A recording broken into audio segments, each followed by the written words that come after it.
สวัสดีครับกลับมาพบกันอีกครั้งหนึ่งนะครับกับช่อง IT Around You ครับวันนี้นะครับอาจารย์จะลองใช้ตัว ChatGPT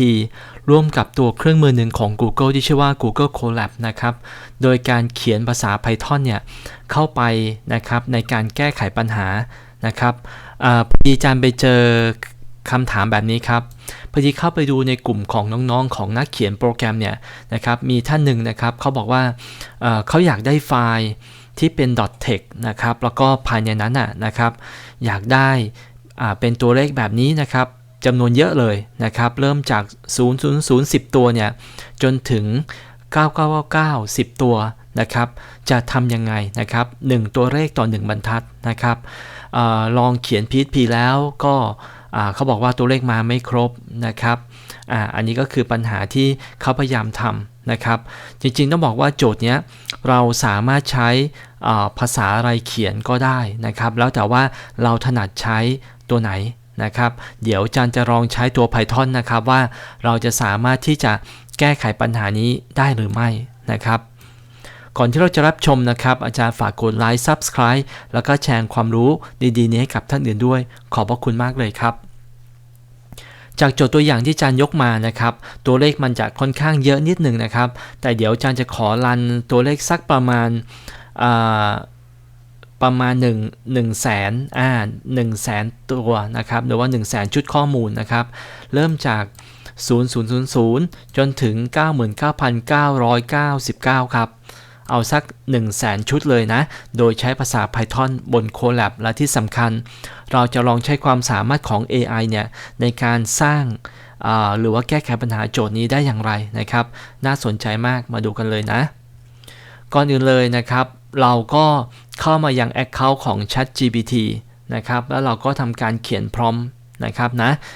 แบบนี้เลยนะครับสมมติว่าอันนี้เป็นพร้อมที่อาจารย์เขียนนะครับอาจารย์ก็เขียนอย่างนี้เลยนะครับว่า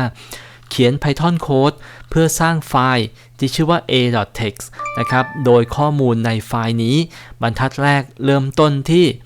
0กี่ตัวเราก็ว่ากันไปนะครับแล้วบรรทัดต่อไปนะครับเพิ่มขึ้น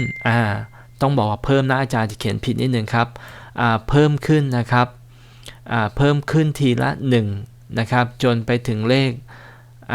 ตัวนี้เลยนะครับนะอันนี้ก็คือสิ่งที่เรา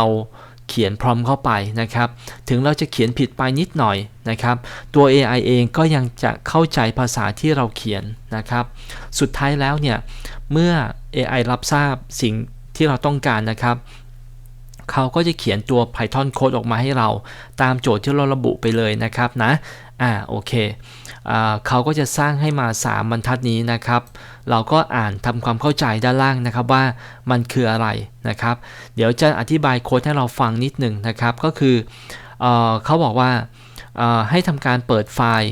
ก็คือเปิดไฟล์นี้ขึ้นมานะครับ a.text นะครับซึ่งเอาไว้สำหรับในการเขียนนะคือการไลน์นั่นเองนะครับโดยจะมีการวนรอบครับโดยเริ่มต้นจากตัวแปร i นะครับตามจำนวนรอบที่ระบุมาตรงนี้นะครับแล้วก็ในสิ่งทุกอย่างที่เขียนลงไปในไฟล์แต่ละบรรทัดนั้นนะครับก็คือให้เขียนค่าเช่นมันเริ่มต้นรอบที่1ใช่ไหมครับหรือรอบที่0เนี่ยนะครับมันก็จะเขียนเลขนั้นเช่นถ้าเป็นบรรทัดที่แรกเลยก็จะเริ่มจาก0เนาะแล้วก็มันก็จะถูกแทนด้วย0นะครับนะถ้ามันเป็นช่องว่างนะครับและเลขหลักนั้นทั้งหมดในแต่ละบรรทัดนะครับเราต้องการ10ตัวอักษรหรือว่า10 character ตรงไหนที่เป็นช่องว่างครับมันก็จะแทนด้วยเลข0นั่นเองนะครับโดยการเอา0นี้ไปแทนนะครับตรงไหนเป็นช่องว่างนะครับเติมให้ครบ10หลักนะครับนะ10หลักนะครับโอเคครับเมื่อเราเข้าใจโค้ดเบื้องต้นแล้วเราก็ลอง copy โค้ดนี้ไปนะครับเดี๋ยวเราค่อยมาปรับปรุงโค้ดอีกทีหนึ่งนะครับคราวนี้มาที่ตัว Python นะครับมาที่ตัว Python นะครับอาจารย์จะใช้ตัวเครื่องมือที่ชื่อว่า Google Colab นะครับนะตาม URL นี้เลยนะครับ colab.research.google.com นะครับเราก็ลอง refresh อีกทีหนึ่งนะครับจากนั้นเมื่อเราเข้ามานะครับเขาก็จะให้เราสร้างสมุดบันทึกใหม่นะครับให้เรากดเข้ามา เหมือนกับเราเปิดตัว virtual machine ขึ้นมานะครับเพื่อเขาจะได้เตรียมเครื่องเสมือนไว้ให้กับเราในการเขียนโค้ด Python นั่นเองครับเมื่อเราเข้ามาแล้วนะครับตรงนี้นะเราก็สามารถกด Ctrl V เพื่อวางโค้ดชุดนั้นลงได้เลยนะครับ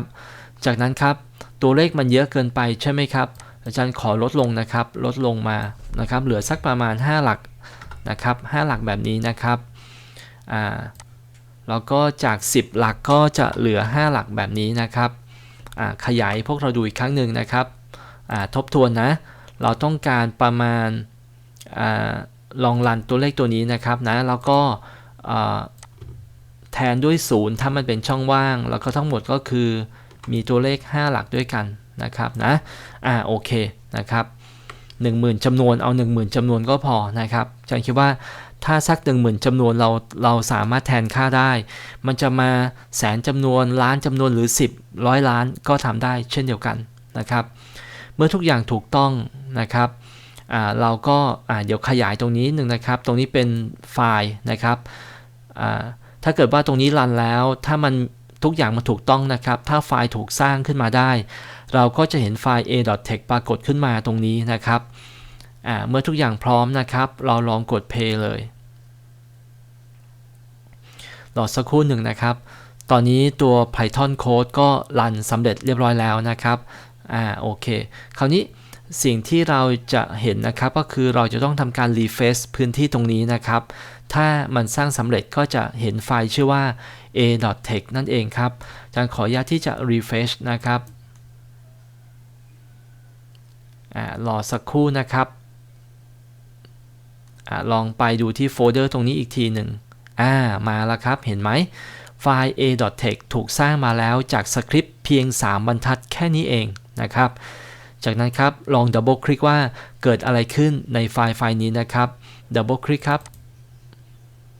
ผลลัพธ์จะปรากฏทางด้านขวามือตรงนี้นะครับเห็นไหมครับเลขทั้งหมดมีทั้งหมด5หลักตามที่เราต้องการนะก็คือ05ตรงนี้นะครับแล้วก็ไล่มาเรื่อยๆครับเป็นไงครับว้าวไหมเราก็ไล่มานะครับขออนุญาตลูดลงมาเลยนะครับลงมาจนถึงหลักสุดท้ายตรงนี้นะครับเห็นไหมครับก็ได้ข้อมูลตามไฟล์ที่เราต้องการนะครับนะเราก็ลองสร้างดูนะเป็นไอเดียครับเพื่อให้เราเกิดการสร้างงานโดยใช้ตัว AI เข้ามาช่วยหากเราต้องการนำไฟล์นี้มาใช้งานนะครับให้มาชี้ที่ไฟล์นี้นะแล้วมาที่จุด3จุดด้านท้ายไฟล์ตรงนี้นะครับคลิก1ครั้งกดปุ่มดาวน์โหลดครับมาแล้วครับมันก็จะทำการดาวน์โหลดไฟล์ a.tex มาให้เรานะครับลองทำการเปิดดูซิเรียบร้อยครับเราก็จะได้ text ไฟล์ตามขนาดของไฟล์นะครับตามตัวเลขที่เราต้องการนะครับหากอยากได้มากได้น้อยเราก็ปรับได้ตามสิ่งที่เราต้องการนะครับโอเคนะครับน่าจะเป็นไอเดียนะครับสำหรับทุกท่านนะในการประยุกต์ใช้ตัว AI นะครับ ChatGPT ร่วมกับตัว Colab ของ Google นะครับเพื่อเขียนภาษา Python นะครับหวังว่าวิดีโอคลิปนี้จะเป็นประโยชน์นะขอบคุณที่ตามนะครับลองเล่นดูนะมีอะไรคอมเมนต์แจ้งอาจารย์ได้ที่ด้านล่างนี้ครับขอบคุณมากครับฝากกดไลค์และ Subscribe ด้วยครับขอบคุณครับ